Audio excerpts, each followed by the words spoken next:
Շուշի Արցախ աշխարհի կենտրոնում բարձր սարահարթի վրա տարածված ամրոց քաղաքը իր անմատչելի դիրքով, բնական ու անձեռակերտ ամրություններով միշտ տիրել է շրջակայքին եւ այստեղ որոշվել է Արցախի հայոց իշխանապետության բախտը։ 1992 թվականի մայիսի 9-ին միայն, երբ ազատագրվեց Շուշին, իր ազատությունն ու անկախությունը վերջնականորեն նվաճեց նաեւ Արցախ։ Իսկ մինչ այդ հիշարժան օրը 1991 թվականի նոյեմբերից սկսած քաղաքը վերածվել էր կրակակետի։ Գիշեր-ցերեկ ուղիղ նշանառությամբ Ստեփանակերտի, Խարինտակ, Շոշ, Քարաշեն եւ մյուս բնակավայրերի վրա բաց է թողնվել 15000 ական ու հրթիռ, դառնալով բազմաթիվ զոհերի ու ավերածությունների պատճառ։ Շուշին քաղաք ամրոց է, որը ասենք 400-500 մետր ավելի բարձր է, չեմ Ստեփանակերտ, ու այդ քաղաք ամրոցը ինքը տարածքը, որտեղ իր երևում է այդ Շուշից, ինքը սկում է մի 15-20% Ղարաբաղի տարածքը։ Դրա համար են ասում, որ ում ձեռնա Շուշին, Ղարաբաղը իր ձեռնա, էլի, ժողովրդականը, թե զինվորական, թե քաղաքական, բայց ճիշտ է, հա։ Եկեք երբեք չմոռանանք։ Չեր լինի այսօր մեր օրը, եթե ամեն ինչ չբերեր Շուշիին եւ Շուշին չբացեր որպես ռազմավարական միտք ուղղված դեպի ապագան, չբացեր ապագան, չբացեր ճանապարհը։ Շուշից հետո միան կարող է լիներ Լաչինը։ Շուշից հետո միան կարող է լիներ Քալբաջարը եւ Կուբատլուն։ Ասել է թե այն ճանապարհը, որը տանում է դեպի Լաչին, հյուսիսը եւ հարավը։ Շուշին ինձ համար եւ Զանգելանն է, եւ Ագուլիսը, որովհետեւ այդ հատվածը, այդ սեպը, ինչին անվանեց Մեղրին Թուրքիայի վարչապետ Դեմիրելը, անիծյալ սեպ, որը այսպես ասած ճանապարհը փակում էր Նախճիվանից մինչև, ինչպես իրենք են ասում, Միջին Ասիա։ Այդ 46 կիլոմետրը մի կողմից Ագուլիսն էր արդեն դարձրած լրիվ ամրոց, մյուս կողմից էլ Զանգելանն էր։ Ճանապարհը սովետական Հայաստանի այդ հարավում սահմանը դեպի Իրան, Պարսկաստան, այդ 46 կիլոմետրի մեջտեղը թուրքական գյուղ Նյուվադու։ Ոտ պատկերացրեցիք, եթե ամեն ինչ դրսևորվեր այնպես, ինչպես իրենք են ուզեցել, ինչպես Օզալն է ասել, Տուրգուտ Օզալը։ Ուզում էին հայերը վերցնեին, դարձնեին Լեռնային Ղարաբաղի ինքնավար մարզը, ինքնավար հանրապետություն, տայեք իրենց։ Ուզում էին միացնեին Հայաստանին, տայեք, միայն այնպես պիտի անեիք, որպեսզի թուրքերը ոչ Ղարաբաղից, ոչ էլ Հայաստանից դուրս չգային։ Միայն այնպես, որպեսզի Շուշին չկորցնենք, սա իրեր բարերն են։ Այդքանից հետո մենք կարողացել ենք, գիտակցելով, որ դատապարտված ենք, առաջի հերթին Շուշին ազատագրել է։ Առաջի հերթին։ Ոչ մի բան չէր ստացվի, եթե մենք Շուշին չազատագրեինք։ Եթե մենք չգնայինք դեպի Ղազանչեցոցը, որը արդեն պայթեցրված էր, արդեն առանց երկու գմբեթի, եւ որտեղ հազարավոր, այսպես ասած, զենք զինամոթեր միավոր կային այդտեղ։ Պատահական չի, որ ամսի 9-ին, երբ դեր Ազատը, Աղդամը իրենցն էր, երբ արդեն Շուշին հանձնել են, ինքնաթիռները սկսեցին թռնել տարբեր տեղերից եւ հատկապես ուղաթիռներն էլ Աղդամից, Շուշին, եւ թիրախ են վերցրել եկեղեցին։ Օրհնյալ Տեր մեր Հիսուս Քրիստոս ամեն, Հայր մեր որ երկինցը սուրբ եղեցի անուն քո, եկես ցե արքայություն քո, եղեցին կամ քո որպես երկինս է վերգրի։ Ցած մեր հանապազոր դուր մեզ այսօր, եւ թող մեզ պարտիս մեր, որպես եւ մենք թողունք մերոց պարտապանած, եւ մի տաներս մեզի փորձություն, այլ փրկյազ մեզի չարե, Զիքոյ արքայություն եւ զորություն եւ փառք հավիտյանս ամեն։ Ուղյա եւ հաջողյայի մեզ գործը ձեռած մերոց եւ պաշտպանություն հավատո եւ հարինյաց եւ ազատագրումն շրջանի շուշվա։ Պայա եւ պահպանյա սուրբ պատվական խաչի վտքոյի խաղաղության սարամանատարությունս ազգիս բանակահայոց սպայական կազմս ենթասպայական կազմս զինվորս զմարտիկս ծառայողս մատակարարողս եւ ժողովուրդն հայոց Հրկիազատյա հերևելի եւ աներևույթ ճշնամյաց արժանավորյա գողությամբ փառավորես քեզ անհոր եւ սուրբ փոքույր այժմ եւ միշտ եւ ավիտյանս հավիտենից ամեն օրտնյալ եղերուկի շնորհացու փոքվույն երթայքի խաղաղություն ի ողջություն ի հաղթանակ ի հաստատություն ի կամս Աստուծո եւ իմաստությունս որդվո Աստուծո եւ Սեր Հիսուսի Քրիստոսի եղիցին ձեզ ընդ մեզ ընդ ամենեսյանս ամեն Աստված օրհնի ողջությամբ ձեզ տանի դեպի հաղթանակ հաղթանակը մերն է Աստծո բոլորին ողջություն եւ հաղթանակ Мы выполняем волю армянского народа, мы его передовой отряд, мы его солдаты, и мы должны выполнить волю, мы победим. 1992 թվականի մայիսի 7-ից 8-ի գիշերվա ժամը 2:30 րոպեն է։ Հրամանատարական կետում տեսածն ու լսածը գրի առնում Զորի Բալայանը։ Արկադի Տեր-Թադևոսյանը, որին ժողովուրդը կոմանդոս է կոչում, հրաման արձակեց սկսել այդ եզակի գործողությունը։ Լուսաբացին հրամանատարը երկար ժամանակ ռադիոյով կանչում էր Ագուին, Արկադի Կարապետյանին։ Վերջապես Ագուն արձագանքեց. «Որտեղ ես, ճղճղաց կոմանդոսը»։ «Տղաների հետ գտնվում եմ Շուշիի տակ», պատասխանեց Ագուն։ «Ինչի՞ս է պետք Շուշիի տակ, դու ինձ Շուշիում ես պետք»։ Ցանկություն չկար արյունահեղություն սարքել երկու կողմից էլ եւ մեծ արյունահեղություն չեղավ։ Երբ լույսն արդեն բացվեց, հեռադիտակով տեսա հայկական նախալեռներում գտնվող ամենամեծ տաճարի Ղազանչեցոց եկեղեցու հպարտ պատկերը։ Զորի Բալայան 1992 թվական 8 մայիսի Շուշի։ Ժամի 4-ին էր մայիսի 9-ին, այդ ժամանակ մենք ոչ մեկին չասեցինք, մենք իմացանք, որ ինչա ռացիայով, ինչա թուրքերը վերջի զինվորը թողել ու լքել էր Շուշից։ Ժամի 8-ին մեր զորքը մտավ Շուշի։ Գիտեի, որ Շուշին ազատագրված է։ 8-ին ես պարկե քնել եմ, ուժ չունեի, 4-5 օր չէի քնել եմ։ Հետո ժամի 12-ին Զորի Բալայանը զանգ տվեց, զարտասեց, ասեց, որ շտաբ խնդրում եք գաք Շուշի, այստեղ շատ զենք ու զինամթեր կա, Ղազանչոցում գրադի սնարյադի պայեստ է, ինչ պետք է անենք, ինչ պետք չանենք, հա։ Գործում էր դեր հələ 2-3 օր պետք է գործեր գլխավոր կետը, հրամանակետը, որտեղից այդ հրամանները տվել է Արկադի Տեր-Թադևոսյանը, եւ բոլորս առանց իր խոսք տալու, առանց իրերից հարցնելու գնում ենք դեպի մի կետի, դեպի եկեղեցու։ Եվ ինչն է, այսպես ասած, ստիպել եւ պահանջել եւ ամեն ինչ արեց, որ չկարողացա արդյունքներս պահեմ, հետո մեզ հետ կապնվեց բանը Սրբազանը, Բարգև Սրբազանը, մի զինվոր Աֆղան քաղաքին եւ Կալաշնիկովը, այսպես ասած, ուսին, հանում էր ծոցից երագույնը եւ այդտեղ մի ճպատ այսպես գտավ,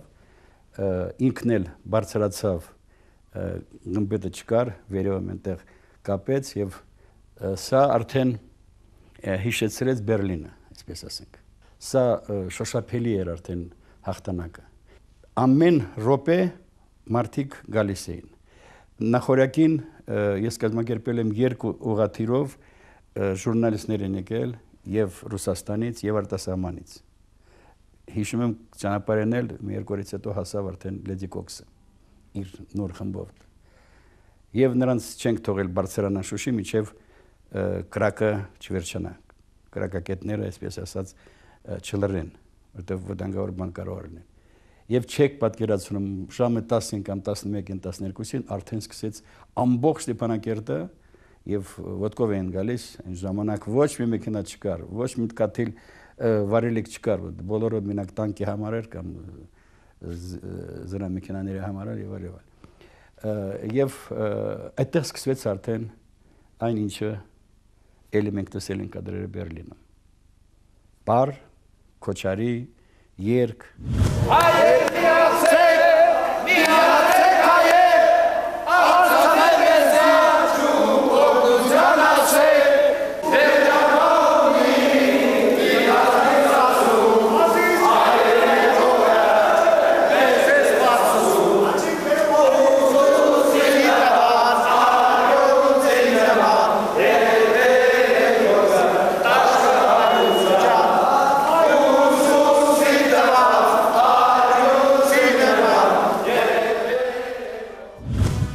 Մայիսի 9-ի առավոտյան Շուշիի դռներն արդեն բաց էին իր զավակների առաջ,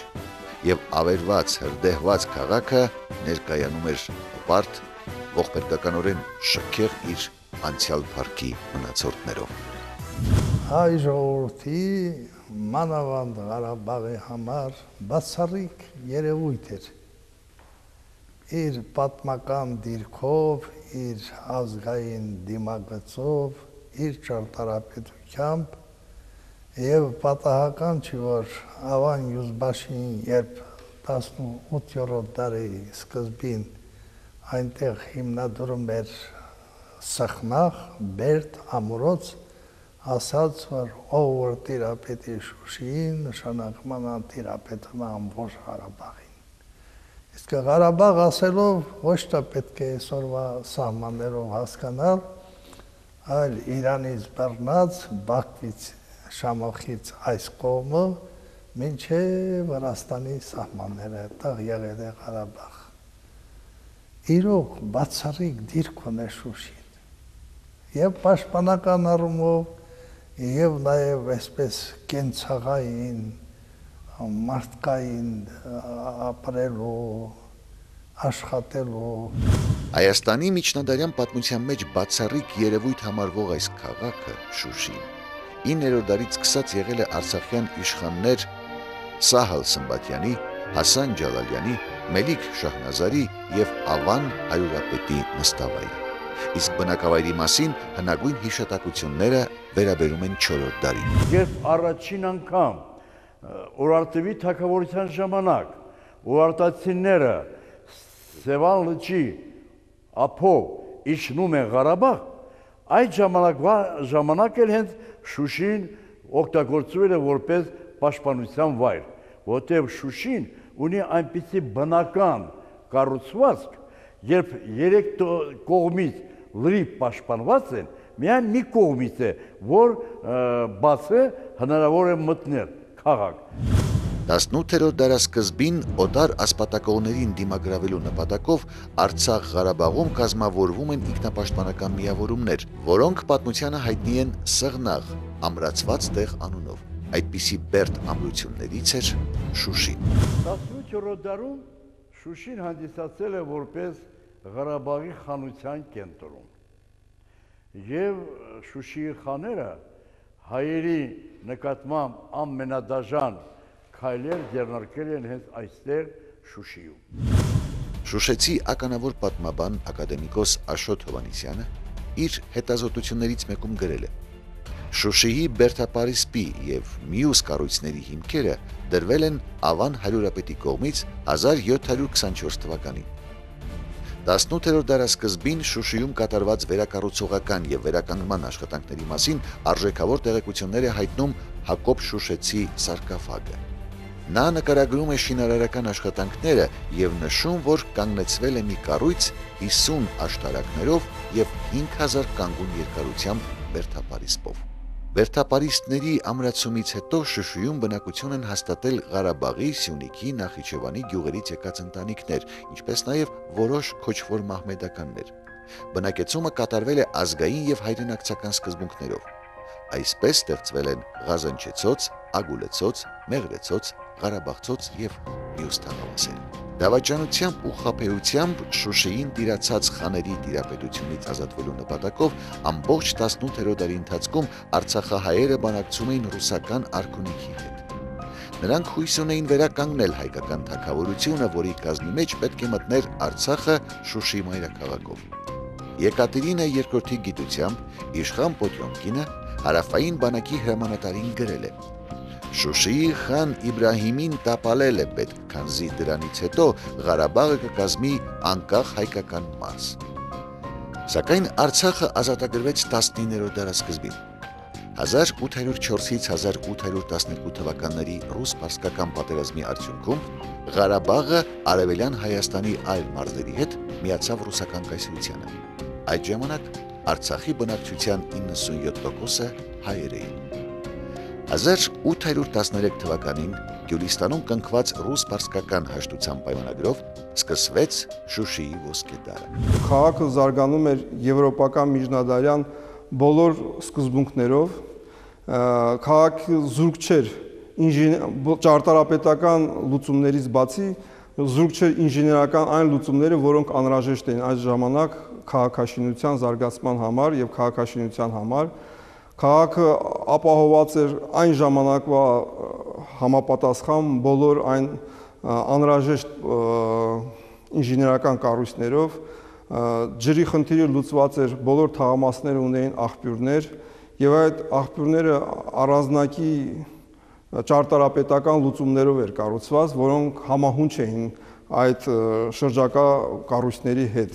1847 թվականին ստանալով քաղաքի կարգավիճակ, Շուշին բուռն կերպով աճեց եւ արդեն 1860-ական թվականներին դարձավ Անդրկովկասի նշանավոր քաղաքներից մեկը, հայ մշակույթի եւ կրթության յուրահատուկ կենտրոն։ Բնակելի շենքերը կառուցվում էին պրոֆիլով դեպի փողոցը, նեղ մասով դեպի փողոցը, եւ բնական է այդ ճակատը դառնում էր որպես գլխավոր ճակատ լուծումներով ամեն ինչով, պատճառը ինչումն էր դրան, ձգտում էին, որ փողոցի մասում բավականին շատ բնակիչներ տեղավոր էին, սեփականատերեր տեղավոր, այսպես ասած 19-րդ դարում Շուշուն ձևավորում է դեմոկրատիկ ինչ-որ մոտեցումներ բնակչության նկատմամբ եւ այդ սկզբունքով համապատասխան ավելի շատ մարդ էր բնակվում փողոցի վրա, քան եթե լիներ ավելի ազատ մոտեցում իրենց կառուցված շենքերի նկատմամբ։ Շուշիի կառուցապատումն իրականացվել է 3 գլխավոր հատակագծերով։ Պաշտպանական շինությունների համակարգի ստեղծումը զուգակցվում էր աշխարհիկ եւ հոգեվոր կառույցների շինարարության բարձր աճի հետ։ Կառուցվում են խճուղային ճանապարհներ, Թիֆլիս-Բաքու երկաթգիծը եւ Լախկայերանով, որոնք Շուշին կապում են երկրի արդյունաբերական կենտրոնների Արցախի ու Սյունիքի բնակավայրերի հետ։ Շուշիում, եթե ուշադրությամբ նայում ենք ճարտարապետական տեխնիկայի առումով, Շուշիում կարելի է փաստել, որ այստեղ դրվել է արդյունաբերական ինչ-որ գծի վրա շինարարական այդ արդյունաբերությունը, շինարարական արտադրանքը, քանզի չափսերի, պատուհանների չափսերի նույնության լինելը պատճառ է նրան, որ պատուհանները բնական է, այն վարպետները, որոնք այդ պատուհանները պատրաստում էին, նույն չափով էին պատրաստում, այն քարերը, որ մշակում են, նույն չափով, այսինքն արդյունաբերական չսպասելով, որ պատվիրատուն կգա, ասի այս չափով կամ այն չափով, արդեն պատրաստի արդյունաբերական, այսինքն չափանիշներով, այսպես ասած գոստով պատրաստում էին որոշակի այդ շինարարական նյութերը եւ երևի տարբերությունը միայն նրանց էր բազում, մեծահարուստները բնական ավելի շքեղ կառույցներ ունեին, իհարկե դրանք շատ չէին, բայց շատ չէին էլ առանձնանում, որովհետև ընդհանուր Շուշին ինքը իրանով էսթետիկական առումով ճարտարապետական լուծումով բավականին շատ հարուստ քաղաք է եւ շատ քաղաքի ընկալման ժամանակ շատ հասկանում ես, որ քաղաքի քարերը մշակված են բարձր մակարդակով, վարպետները բավականին բարձր մակարդակի վարպետներ են եւ ինչ վերաբերում է հոգեվոր կառույցներին, նրանք նույն տիպ երևում է, որ ամբողջ քաղաքաշինական կառուցապատման այդ հնարամտությունը, որ նրանք ձեռք են բերել այն տեխնիկա, նրանք օգտագործել են այդ հոգեվոր բարձր կառույցների վրա։ Աշխարհիկ եւ հոգեվոր շինություններն այստեղ կառուցվել են հայկական ճարտարապետության ավանդույթների ոգով։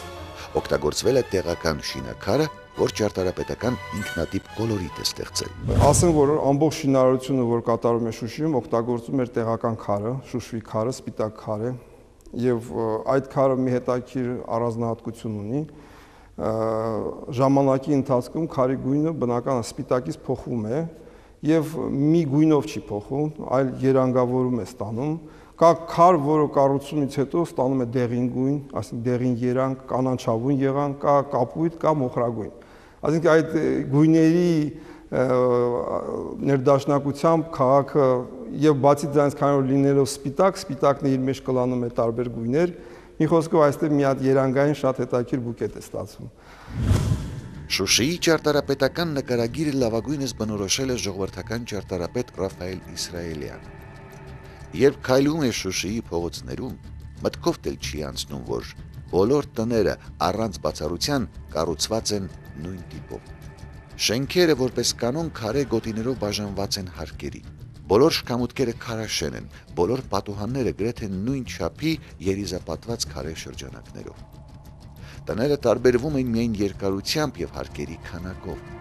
Այսպիսով ճարտարապետական լուծումով անհնար է մի տունը մյուսից զանազանել։ Բազմազանությունը ձեռք է բերվել առավելապես տների տեղադրությամբ։ Ստացվել է գեղեցիկ ու հետաքրքիր դասավորություն, որի շնորհիվ այդ քաղաքը բնավ չի կարող ձանձրացնել։ Հոգևոր կենտրոնները, որ ձևավորվում էին կոնկրետ հայկական թաղամասում եկեղեցիների շուրջ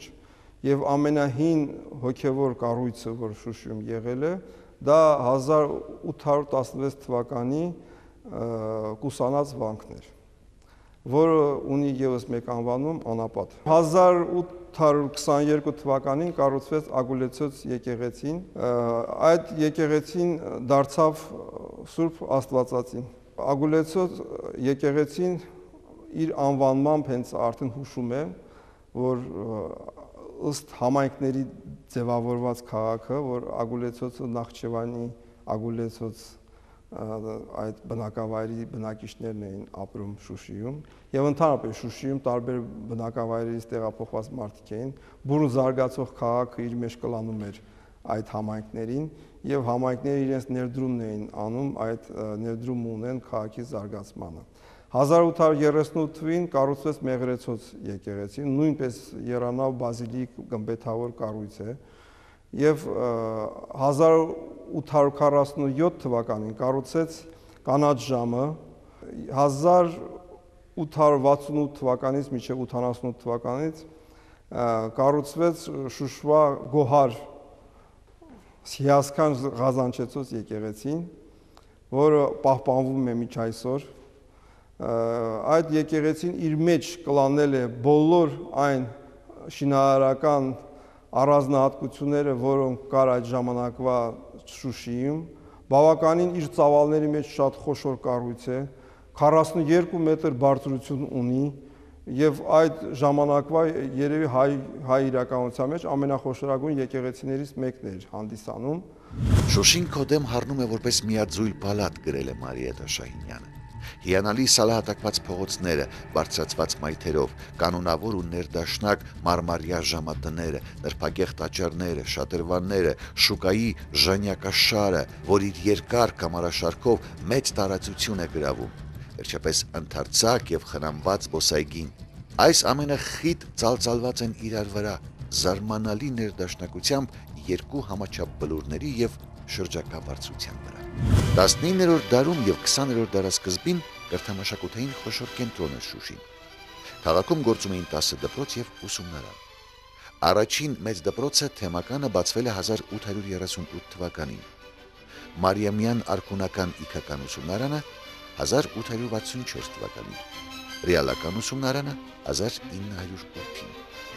Վերջինիս դիմաց Ժամհարյաններին պատկանող քաղաքային հյուրանոցներ 46 մահճակալով, որտեղ կատարվում էին նաև բարդ վիրահատություններ։ Քաղաքի հայկական մասում գործում էին երկու ակումբներ՝ ձմեռային եւ ամառային։ Ձմեռային ակումբի երկհարկանի շենքն ուներ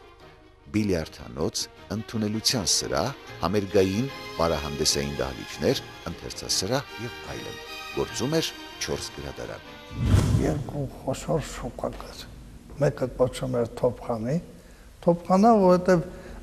բանը ռուսական, ցարական մի թնդանոթ, թոփ էին ասում թնդանոթին, թնդանոթը գտնվում էր այդ վայրում, հայկական այդ միջավայրում։ Մեծ առևտուր էր գնում եւ Հայաստանի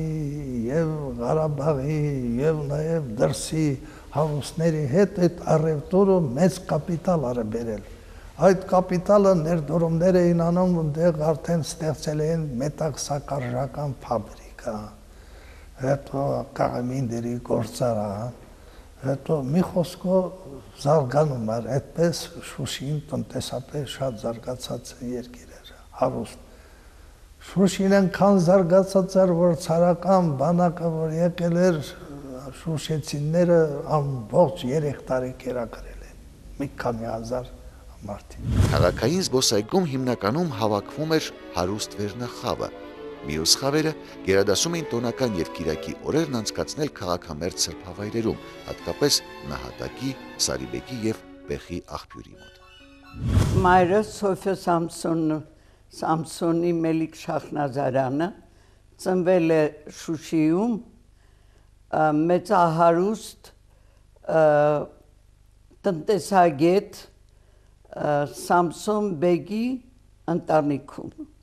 Կյանքը շատ բարդ է անցել Սոֆիա Մելիք Շախնազարյանին, բայց այն տարիները, երբ նրանք ապրել են Շուշայում, ամորանալի ժամանակ է եղել եւ միշտ հիացմունքով պատմել են, թե դա ինչ քաղաք էր, ինչ գեղեցիկ, ինչ լավ դիրքում գտնվող, որ 4 կողմից կարելի էր նայել եւ դիտել այդ հրաշալի բնությունը, օդը Շուշիի, թթու ջուրը Շուշիի։ Մայրս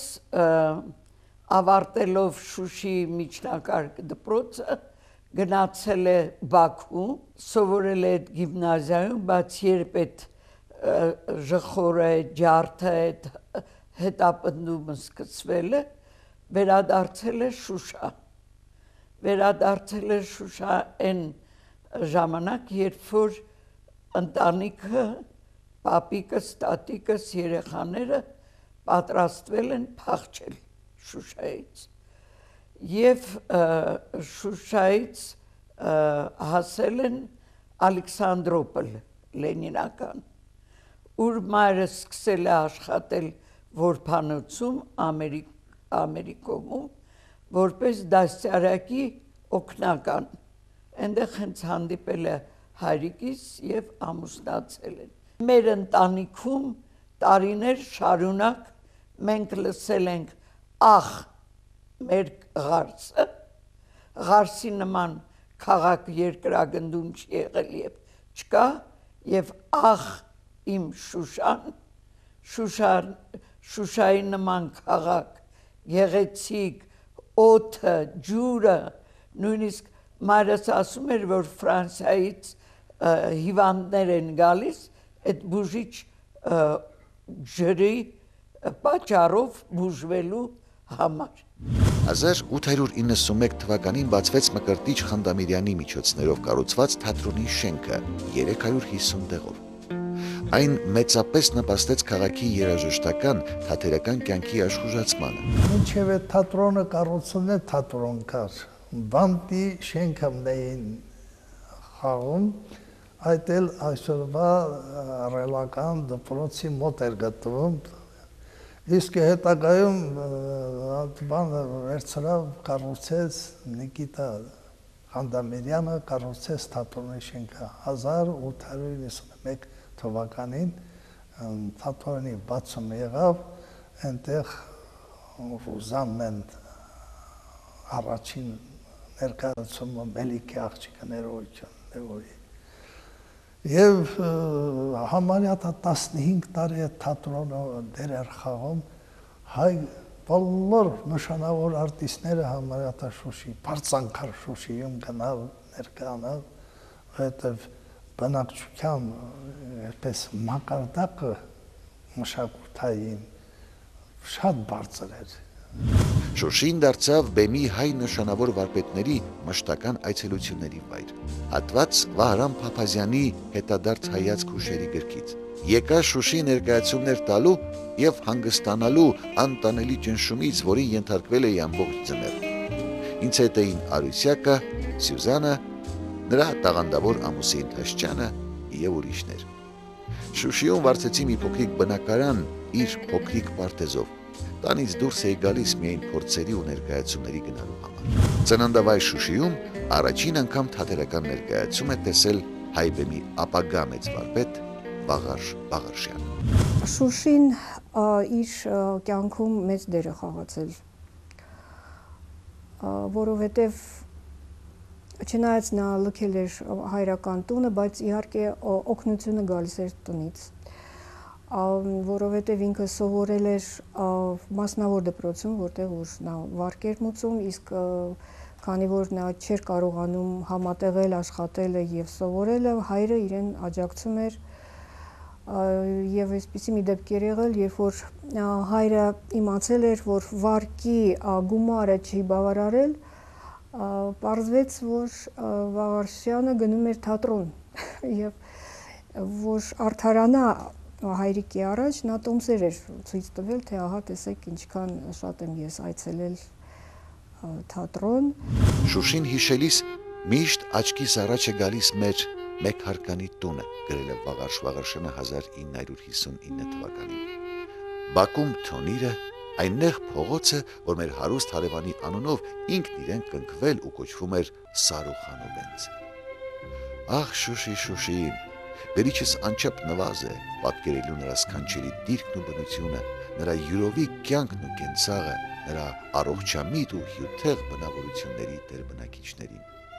Շուշին գեղատեսիլ մի քաղաք էր, ջերմակ, բազալտից կառուցված գողտրիկ տներով ու մրգաշատ ու վարդաշատ պարտեզներով։ Ես լսել եմ փոքրուց Ղարաբաղյան բարբառ եւ ծանր էր իրանց համար խոսել Շուշիի մասին։ Ծանր էր, որովհետեւ ողբերգություն են տեսել։ Ծանր էր, որովհետեւ հայր էր կորցրել, այնպիսի մի հայր, որը հոգում էր իր համար շատ եւ շատ գրել է, որ սարսափելի ջերմ հայր ուներ, որ շատ սիրում էր իրան եւ կորուստը մեծ էր իհարկե։ Գրահրատարակչական խոշոր կենտրոն էր Շուշին։ Մինչև 1920 թվականը այստեղ լույս է տեսել 22 անուն թերթ, 20 հայերեն, 2 ռուսերեն։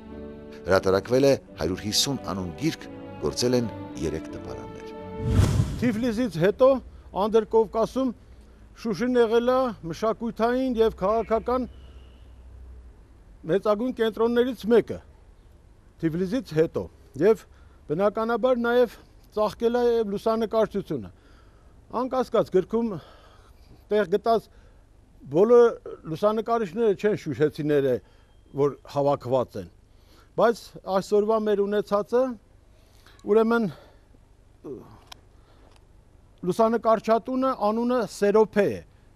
չգիտենք իր լուսանկարչի ազգանունը, բայց կնիքը կա եւ գրածը Սերոփե Շուշի։ Ունենք լուսանկարիչ Շուշիից Շահբազյան, Մոսեսյան եւ Ժան Շուշի։ Այս 4-ն են այսօր առայժմ հավաքված, բայց անկասկած ես վստահ եմ, որ այս մոտ ժամանակներս դարձյալ մի շարք լուսանկարիչներ շուշեցիներ կգտնվեն եւ նոր գրքում կզետեղվեն։ Շուշեցի լուսանկարիչ Մոսեսյանի լուսանկարում պատկերված է Գրիգոր Պետրոսյանը, արհեստավոր, որը եղել է ասիական գործիքների, երաժշտական գործիքների հիմնադիրը Շուշիում։ Իմ հայրս լուսանկարիչ Անդրանիկ Քոչարն է, որը 56 թվականին նկարել է ավերված Շուշին։ Շուշվա հայկական հատվածում էին բանկը, զինվորական հիվանդանոցը, զորանոցը, բաղնիքները, տպարանները, դեղատները, քաղաքային մեծ շուկան, 8 իջևանատները։ Գործում էին 570 տարբեր արտադրամասեր, արհեստանոցներ, ֆաբրիկաներ, որոնց թվում առանձնանում էր բարեգործ կանանց նախաձեռնությամբ հիմնված գորգագործական արտադրամասը։ Տարեկան գործվում էր 600-ից 700 գորգ, որի մեծ մասը արտահանվում էր։ Այդ գորգերի որոշ նմուշներ ներկայում պահվում են Եվրոպայի եւ Միացյալ Նահանգների թանգարաններում։ Տնտեսական առումով Շուշին շատ բացառիկ էր, պես տիրը մեր կլանում էր ամբողջ երկրամասի գյուղատնտեսական արտադրանքը եւ մեծ առևտրական կապեր ուներ ընդհանուր մինչև Հոնկոնգ, Հնդկաստան, Իրան, Ռուսաստան, Եվրոպա։ Շուշին ուներ նաև մարզադպրոց։ Հայտնի է, որ 1917 թվականին այստեղ անցկացվել է Արևելյան Հայաստանի բռնցքամարտի 6 առաջնություն։ Հերթական մրցությանը մասնակցել է 36 մարզիկ և նրանցից 6-ը եղել է Արևելյան Հայաստանի չեմպիոն, բոլոր 6 քաշային կարգերում։ Բոլոր շուշմահարուսներն իրենց երեխաներին ուղարկում են Եվրոպա կրթություն ստանալու։ Եվ արդեն 19-րդ դարի վերջին, 20-րդ դարի սկզբին Շուշին այդ առումով բացառիկ էր։ Եվ երբ որ թուրքերը նախանձում էին հայերին, դա պատահական չէր։ Նույն քաղաքում ապրում էր հայը, ապրում էր ադրբեջանցին, բայց հայը մեծ կենցաղով, հայը խելքով, հայը հաղուստ, բայց նրանք չէին կարող տանել, թե ինչու է հայերը այսպես առաջադեմ են, իրանք չեն կարող հասնել դրան։ Եվ դա էր պատճառներից մեկը, որ նրանք Շուշին կործանեցին։ Իր կրթամշակութային ոսկեդարն ապրող, տնտեսապես անընդհատ զարգացող Շուշին բնական է մեծանուն զավակներ պիտի ունենար՝ գիտության, մշակույթի, գրականության, տնտեսության բոլոր բնագավառներում։ Մի քանիսի անունը միայն հիշենք. արձակագիր Վիպասան Մուրացյան, պատմաբան Լեո, քանդակագործ Հակոբ Գյուրջյան, երգչուհի Արև Բաղդասարյան, ճարտարապետ Սամվել Սաֆարյան, պետական կուսակցական գործիչ Սահակ Տեր-Գաբրելյան, խորհրդային միության կրկնակի հերոս օդաչու Նելսոն Ստեփանյան։ Երբեք չեմ մոռանա 48 թիվներ մոտ 13 տարեկան է եւ բոլոր դպրոցականներս մեզ ոտով են գնում Շուշի տարան, այդտեղ բացում էին Նելսոն Ստեփանյանի կիսանդրին եւ զգացի արդեն հասակակար զգացի սա ինչպիսի հարստություն է մեզ համար, ինչպիսի հպարտություն է, որ կրկնակի հերոս, այնտեղ ես առաջ անգամ լսեցի Անդրկովկասում փոքր ժամանակ։ Անդրկովկասում առաջի կրկնակի հերոսը եւ միակը դա Նելսոն Ստեփանյանն էր։ Ինչ որ մի բան կա, որ մենք խոսում ենք, տալիս ենք անունը, բայց ես շատ կցանկանամ, որ խորությամբ զգայինք այն մեծ արժեքը, այն մեծ հմայքը, գոյության այն բարձրագույն կարգը եւ իմաստը, որ մեզ համար ունի Շուշի քաղաքը։ Իսկ առաջներում միայն ոչ միայն մեզ համար։ Շուշին դա ընդհանուր Կովկասի աթենքն է եղել, մշակութային հզոր կենտրոն։ Ես կարող եմ ասել մի քանի անուններ, ընդամենը Ստեփան Աղաջանյան, Եղիշե Բաղդասարյան, կոմպոզիտոր, Հակոբ Գյուրջյան, Ալեքսանդր Մելիք Փաշաև եւ վերջապես Լեո, շատ ընտիր ոչ միայն արվեստագետներ, գիտնականներ, հզոր երևույթներ, որոնք Շուշիից ճառագայթների նման տարածվել են եւ Հայաստանում, եւ Ռուսաստանում, եւ տարբեր ազգերի մեջ։ Տարածվել են իրենց հոգում պահպանելով Շուշի քաղաքի մեծությունը եւ առեղծված այնքանով, որ ցավոք սրտի մենք դեռևս չգիտենք ինչ բան է Շուշին։ Շուշիի աստեղային դարին ցավոք վիճակված էր ավարտվել։ Ռուսական կայսրության հարավում սկիզբ առած ազգամիջյան ընդհարումները հասան նաև այստեղ։ Արցախի թեմի առաջնորդ Աշոտ եպիսկոպոսը ամեն կերպ ձգտում էր, որպեսզի այս ընդհարումները ընդհանրապես տեղի չունենան։ Սակայն թուրք մուսավաթական ուժերը Ադրբեջանի ընդհակառակը ոգևորված երևի ցարական ինքնակալության այդ պաշտպանությունից փորձում էին, որպեսզի հայերի նկատմամբ իրագործել ամենադաժան միջոցները։ Այս պայքարի կիզակետը հանդիսացել է Շուշի քաղաքը։ Շուշիում ապրում էր այդ ժամանակ մոտորապես 35-ից 40 հազար բնակիչ կար Շուշիում, դրանց մեծամասնությունը 26-27 հազարը հայ էին, եւ ահա որոշել էին, որպեսզի քաղաքի հայությանը ջախջախեն։ 1905 թվականին թուրք ավազակախմբերը մուսաֆաթականների առաջնորդությամբ մտան Շուշի հրդեհեցին ու թալանեցին Խանդամիրյանի թատրոնը, հայկական որոշ թաղամասեր։ Հայ աշխարհազորայինների ձեռնարկած վճռական գործողությունների արդյունքում ավարառուները սպիտակ դրոշ բարձրացին եւ հանձնվեցին։ Սակայն այն, ինչ փրկվեց 1905-ին, հնարավոր չեղավ պահպանել 1920-ին։ Բախշի Իշխանյանի տվյալներով, սա ստույգ, ասում եմ, ճշտված բոլոր տվյալներով, որը նա հրապարակել է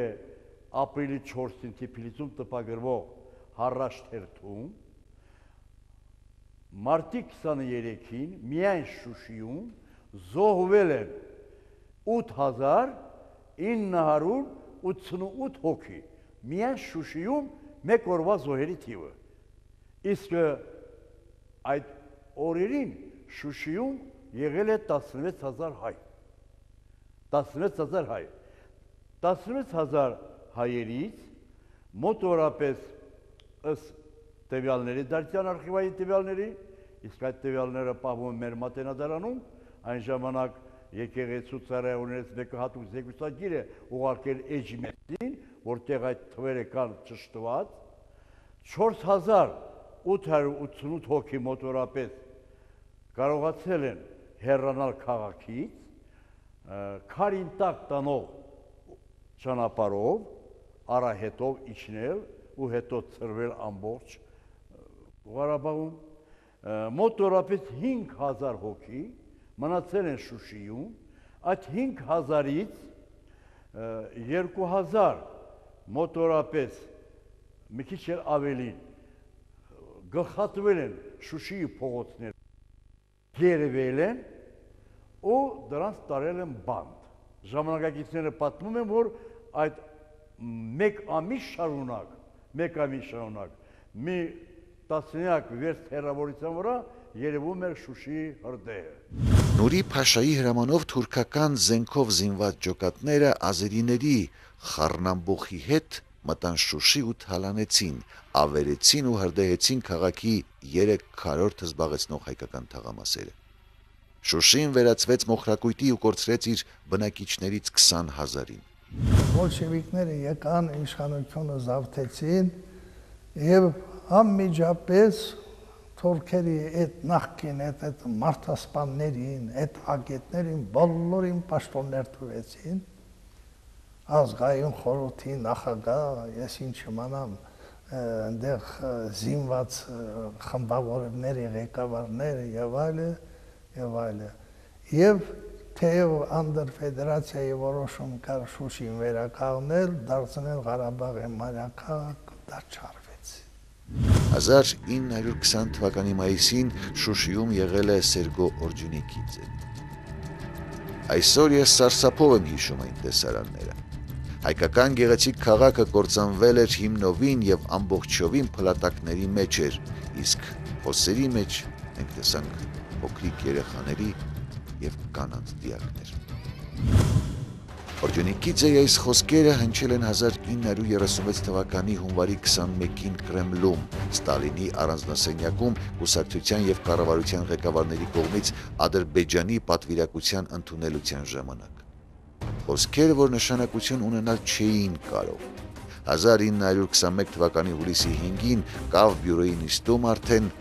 խաղարկվել էր ստալինյան հանրահայտ սցենարը եւ Արցախը իր կենտրոն Շուշիով բռնագծվել էր Կարմիր Ադրբեջանին։ 1921 թվականին Ղարաբաղն ամբողջությամբ չանցավ Ադրբեջանին։ Ստեղծվեց ինքնավարություն, Լեռնային Ղարաբաղի ինքնավար մարզը, եւ նույն Կավ բյուրոյի որոշմամբ նրա կենտրոն պետք է լիներ Շուշին։ Նույնիսկ պետական ծրագիր է եղել քաղաքի ավերված հատվածի վերականգնման մասին, սակայն ադրբեջանական իշխանությունները հասան նրան, որ Շուշին չդառնար Լեռնային Ղարաբաղի ինքնավար մարզի մայրաքաղաքը, չէ որ փրկված բնակիչները կվերադառնային եւ քաղաքը կրկին հայեցի շունչ կստանար։ 1920-ական թվականներին Շուշի այցելել Մարիետա Շահինյանը։ Ես տեսա Շուշիի կմախքը։ Իմ առաջ կանգնած էին բլուրներ տների կմախքների շարքում։ Առաջինը, որին ցնցեց լռություններ։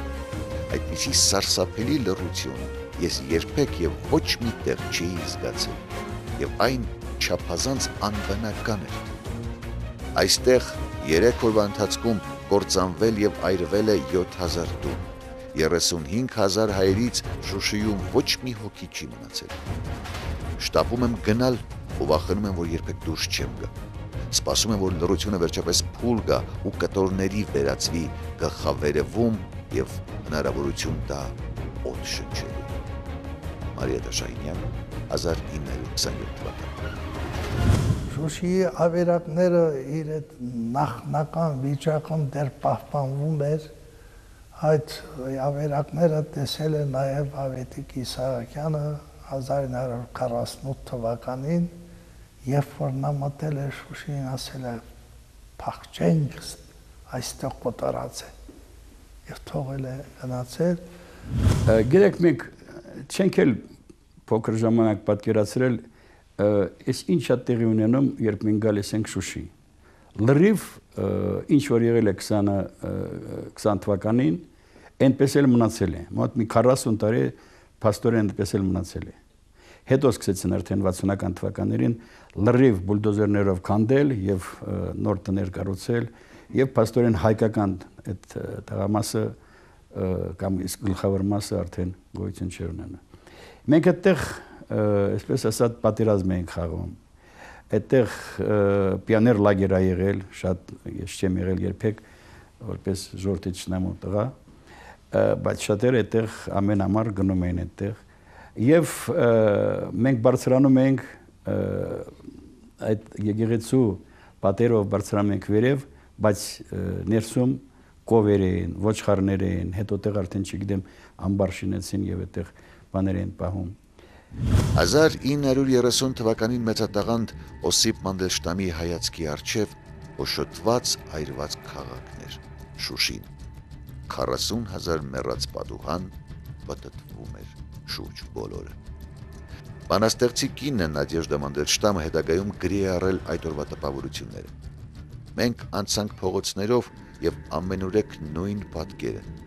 Բարձրադիր բոլոր փողոցներում մենք ոչ մի մարդու չհանդիպեցինք։ Միայն ներքևում շուկայի հրապարակում վխտում էր մարդկանց մի խումբ, որոնց մեջ ոչ մի հայ չկար, միայն մուսուլմաններ։ Օսիպ Մանդելշտամի մոտ տպավորություն էր ստեղծվել, որ շուկայի մուսուլմանները այն մարդասպաններից են, որոնք 10 տարի առաջ կործանեցին քաղաքը։ Միայն թե նրանց համար այդ ամենը անհետևանք չէր եղել։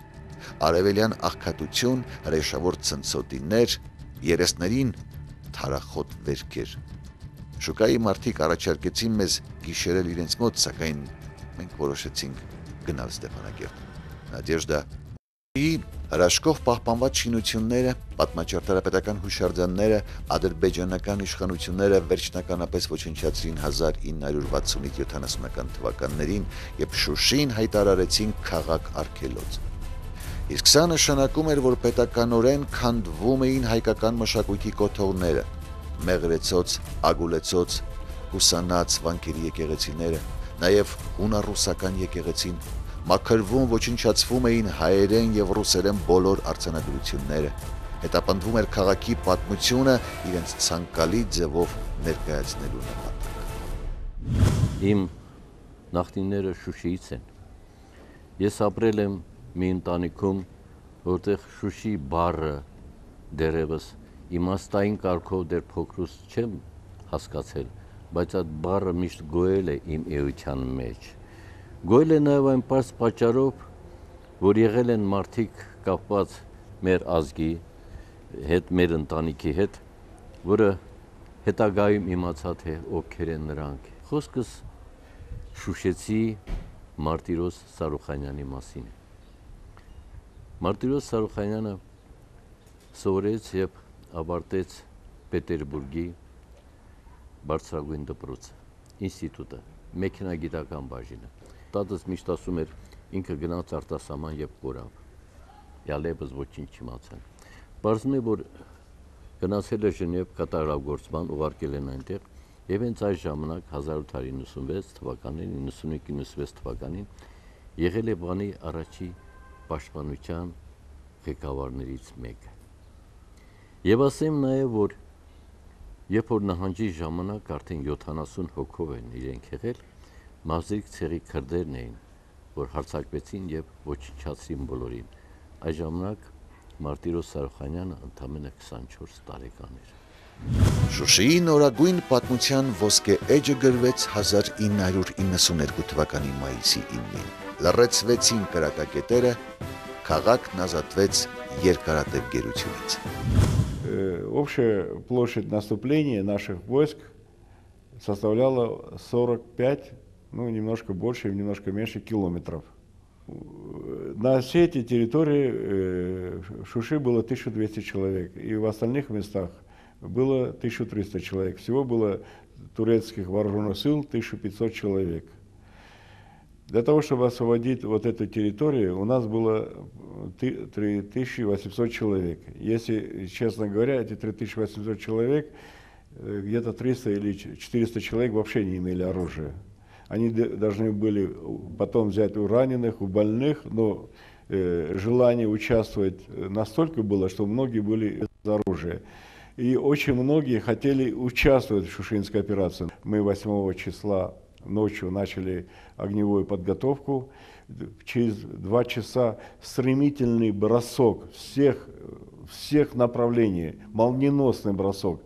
Это было трудно, это было очень тяжело, это было, ну, когда смотрят на Шушу, говорят, как это было. Вот это реальность, которая присуща нашему армянскому народу, который в трудное время может собраться и решить непосильные задачи. Этот моральный дух, это стремление позволило нам вот такой город освободить за 26,5 часов. Город, конечно, поразил нас со своей красотой и необычностью, со своим строением, со своей исторической богатой наследием, которое мы, к сожалению, познакомились с полуразрушенными, познакомились первый день в таком состоянии, когда наша церковь находился склад боеприпасов. Ազատագրված Շուշի սկսեցին աստիճանաբար վերադառնալ 1988 թվականին բռնությամբ տեղահանված հայ բնակիչները։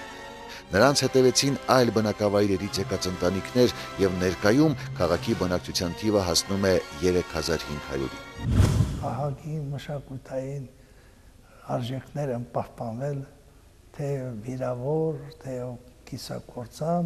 բայց բոլոր դեպքերում էլ դրանք կարելի է վերկենալ։ Եվ այսօր, երբ որ գնում ես Շուշի Ղազանչեցոց ամենափրկիչ եկեղեցին, ինչ հոգատարությամբ է վերականգնված, ինչ դերակատարություն ունի այդ եկեղեցին, իր բարձրությամբ նա իշխանում է ոչ միայն Շուշի քաղաքին, այլև ամբողջ այդ զորակին, դոմինանտ է։ Վերակառուցվել եւ իր նախկին շքեղ տեսքն է ստացել Ղազանչեցոց եկեղեցին։ Բարեկարգվել է նաեւ եկեղեցու շրջակայքը։ Վերջին տարիներին, թեև դանդաղ, սակայն սկսվել եւ շարունակվում են Շուշիի վերականգնման աշխատանքները։ Անցկացվել է մոտ 10 կիլոմետր երկարությամբ խմելու ջրագիծ, նորոգվել 3 բնակելի շենք։ Շուտով կսկսի գործել շուկան։ Բացվել եւ գործում են Շուշիի պատմության եւ կերպարվեստի թանգարանները, Երևան կինոթատրոնը, մարզադպրոցը։ Կաչար գիտական կենտրոնը համախմբել է 30 մտավորականների։ Շուշիում ապրում եւ ստեղծագործում են 5 նկարիչներ, որոնք մասնակցում են տարբեր ցուցահանդեսների։ Քաղաքապետարանի մշակութային համակարգում գործում են տիկնիկային թատրոնը, ինքնագործ թատերական, ժողովրդական երգի բարի համերգները։ Զգալի թվով ձեռնարկներ է իրականացնում Հայաստան համահայկական հիմնադրամը։ Հիմնադրամի միջոցներով սկսվել եւ ընթացքի մեջ են Գարեգին Նժդե եւ Արամ Մանուկյան փողոցների վերակառուցման, Ղազանչեցոց, Հախոմյան փողոցների բարեկարգման աշխատանքները։ Նորոգվում են 10 շենքերի տանիքներ։ Ընթանում է քաղաքի գազաֆիկացման ամբողջականացման գործը։ Մրցութային փուլում են խմելու ջրի ցանցի կառուցման, Շուշիի մշակութային կենտրոնի, Խաչատուր Աբովյանի, Մուրացանի անվան դպրոցների, քաղաքային գրադարանի վերակառուցման ծրագրերը, նախագծային փուլում Որփանոցի կառուցման, Դանիել Ղազարյանի անվան երաժշտական եւ Քարինտակի միջնակարգ դպրոցների ջեռուցման համակարգերի անցկացման ծրագրեր։ Շուշիի վերականգմանը մեծապես կնպաստի բուհական մասնաճյուղի որոշ գերատեսչությունների տեղափոխումը Ստեփանակերտից այստեղ, ողջունելի ծրագիր, որ նախատեսում է իրականացնել Արցախի ղեկավարությունը։ Լեռնային Ղարաբաղի Հանրապետության պարլամենտը, այն ժամանակ կոչվում էր Գերագույն խորհուրդ, ես անդամ էի, ուրեմն նիստ է հավաքվել այդտեղ։ Խնդիր ուրիշ է եղել, քաղաքական ընտրություններ եւ այլն։ Բայց ես չեմ կարողացել թույլ տալ իմ լռել, որտեղ առաջի նիստն էր Շուշի ազատագրումից հետո բարձրացել եմ ամբիոն եւ ասել հետեւյալը, որ ես առաջարկում եմ, որպեսզի մենք վերականգնենք, այսպես ասած, պատմական արդարությունը եւ